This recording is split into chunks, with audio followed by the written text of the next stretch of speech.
we were indoctrinated in very subtle fashion, so that by the time that I was 15, I had become a Nazi without ever really being aware that I was one. That is, I didn't know how I had become one. I knew that I was one. I had become convinced that Hitler was the savior of Germany. What happens when the children of some of history's most powerful and controversial figures grow up and have to face the truth about their family name? The answers are complicated and in some cases shocking. In today's video, we're looking at the lives of the children connected to top figures from World War II-era Germany and how their paths unfolded long after the war ended. Some tried to defend their family legacy, while others took a completely different route. Let's start with Gudrun Himmler. Born on August 8, 1929, Gudrun was the only child of Heinrich Himmler, a major figure in the German leadership during that time.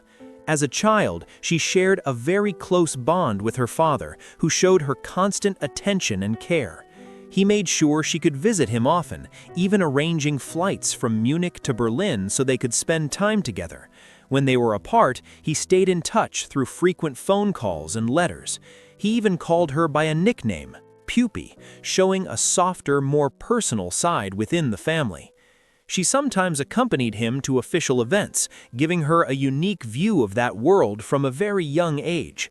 After the war ended, Gudrun and her mother were taken into custody by Allied forces and moved through several detention camps across Europe.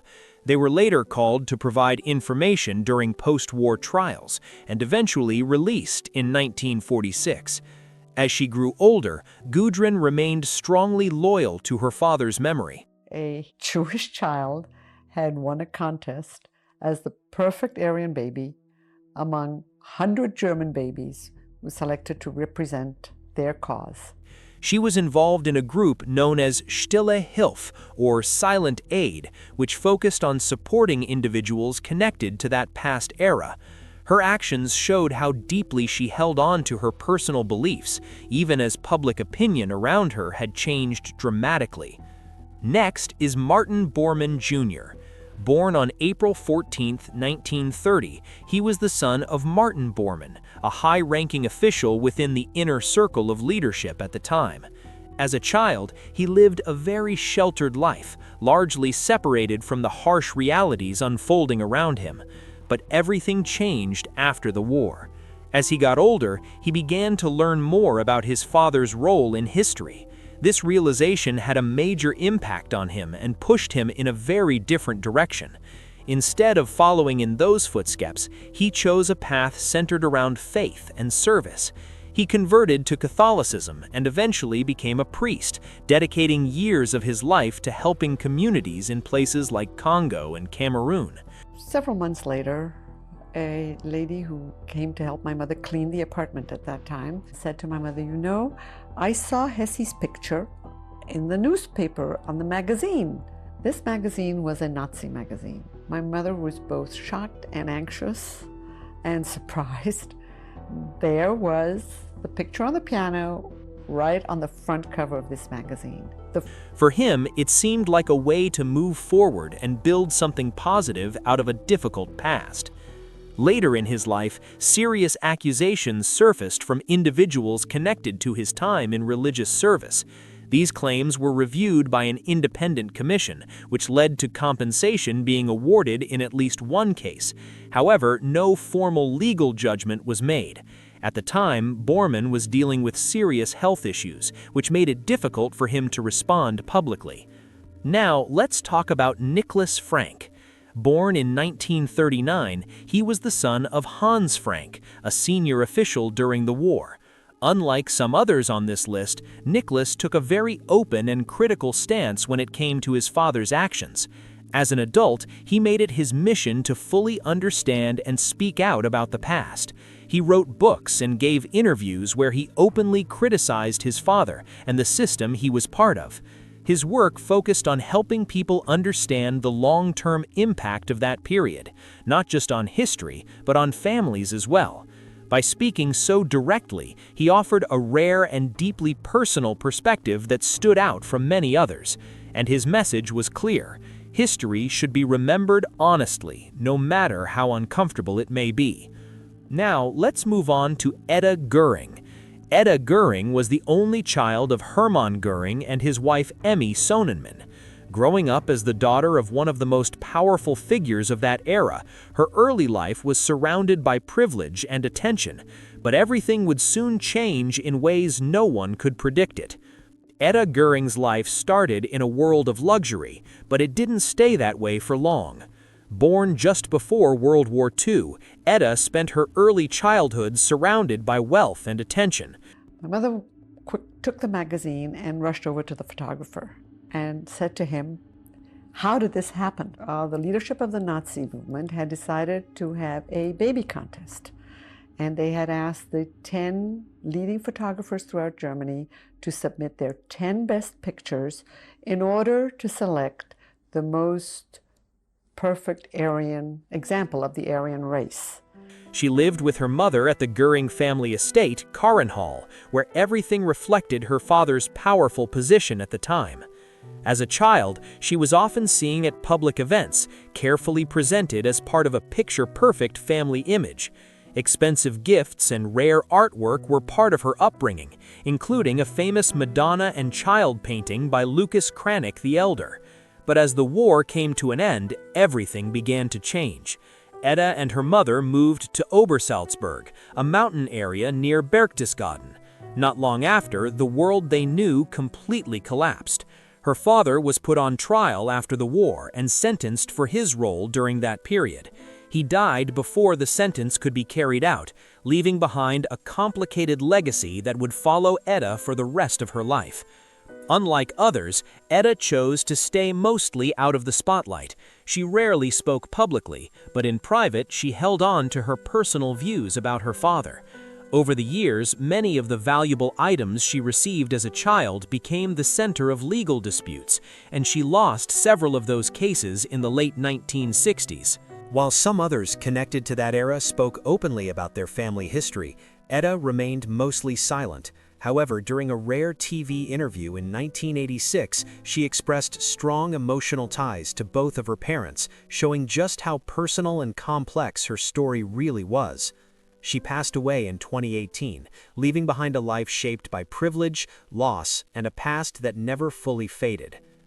Now, let's talk about Rolf Mengele. Born on March 16, 1944, Rolf was the son of Josef Mengele, a man whose name became widely known for deeply disturbing actions during the war. However, Rolf's early life was very different from what many might expect. He grew up away from those events and was initially told a very different story about his father. For years, he believed his father had been a respected figure, only discovering the truth as a teenager. That moment changed everything. Determined to build his own path, Rolf went on to study law and became a corporate lawyer, trying to live a normal life despite the weight of his last name. After the war, his father fled to South America, creating distance between them. Still, questions remained. Investigators believed there might have been some level of contact, and they were partly right. Rolf did receive letters from his father over the years, which eventually led him to travel to South America in 1977 to meet him face to face. What he found was unsettling. According to Rolf, his father showed little regret for his actions and even tried to justify them. This left a lasting impact on him, forcing him to confront a reality he had tried to avoid. Even though he strongly disagreed with his father's past, Rolf chose to keep certain details private. His decision added another layer of mystery to an already complex story, one that continues to raise questions even today. After that intense meeting, Rolf chose to step away from his past completely. He changed his identity and kept a low profile, eventually building a quiet life for himself. It's believed he later became a family man and retired from his career in law, choosing privacy over public attention. Now, let's look at Wolf Hess. Wolf Hess was the son of Rudolf Hess, a well-known political figure during that era. His father once held a high-ranking position before making a surprising solo trip to Scotland in 1941, reportedly in an attempt to open discussions with Britain. That mission didn't go as planned. Rudolf Hess was captured, later put on trial after the war and sentenced to life in prison. He spent decades in Spandau prison until his death in 1987 at the age of 93. Unlike some others on this list, Wolf Hess never distanced himself from his father's legacy. In fact, he spent much of his life defending him. From a young age, Wolf remained closely connected to his father, visiting him regularly while he was in custody, but his efforts didn't stop there. In the 1950s, he helped create a group called the Committee to Free Rudolf Hess, which gained significant support at the time, including attention from public figures.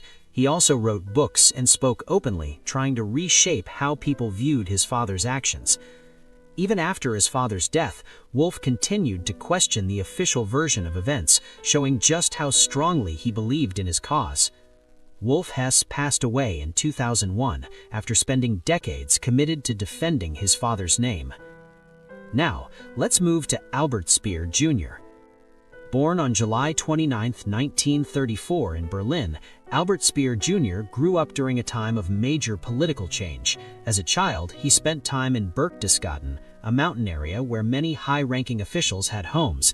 There are even old recordings showing him as a young boy playing near one of these residences, giving a rare glimpse into that world through a child's eyes. His father, Albert Speer Sr., was a leading architect and later became responsible for overseeing major industrial efforts during the war. After the war ended, he was tried, sentenced, and spent 20 years in prison. He later became known for publicly acknowledging responsibility for his role during that time. For Albert Jr., growing up with that legacy wasn't easy. After his father's imprisonment, the family relocated to Heidelberg, where he lived with his grandparents. During those years, he developed a severe speech difficulty, which he worked hard to overcome. He first trained as a carpenter before eventually becoming an architect, ironically following a similar career path to his father, though he insisted it was his own choice. Throughout his life, Albert Jr. made a clear effort to separate himself from his father's past. In interviews, he avoided going into detail, once saying, "I have tried my whole life to separate myself from my father, to distance myself." He went on to build a successful career and lived a largely private life, passing away in 2017 at the age of 83. Stories like these show just how complicated history can be, not just for nations, but for families too. If you found this eye-opening, drop your thoughts below, hit like, and subscribe so you don't miss the next story.